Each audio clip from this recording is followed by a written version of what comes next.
గణేశానికి నాకు ఎప్పుడైతే గొడవ అయిందని తెలిసిందో నా వాళ్ళు కూడా నన్ను వదిలేసి భూపతి వైపు వెళ్లారు. విష్ణు కోసం మీరు ఎంత చేశారో ఆ మనిషికి చెప్పొచ్చు కదా. అవతల మనిషి వినే పొజిషన్ లో లేనప్పుడు మనం ఏం చెప్పినా బుర్రకెక్కదు. అది నిజమే. డాడీ, ఏంట్రా తల్లి? ఈరోజు నాకు హాలిడే కదా, నాకు బోర్ కొడుతుంది, ఆడుకుందామా? డాడీ కొంచెం బిజీగా ఉన్నారు కదా, మమ్మీతో ఆడుకో. నువ్వు రా డాడీ. లలిత, దాన్ని తీసుకెళ్ళు. డాడీ బిజీగా ఉన్నారు కదమ్మా, ఎందుకు డిస్టర్బ్ చేస్తావు? ఇలారా. కాదమ్మా, డాడీ ఎప్పుడు అలాగే చెప్తారు. నేనున్నాను కదమ్మా. సరే, ఏ గేమ్ ఆడదాం?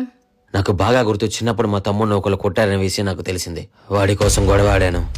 నా నుంచి వాడు దూరంగా ఉన్నా సరే బాగుంటాడని వాడి జీవితంలోకి వెళ్ళకూడదు అనుకున్నాను. కానీ ఏంటో విధి, అమ్మో అనే అమ్మాయితో మళ్ళీ వాడిని నా జీవితంలోకి తీసుకొచ్చింది.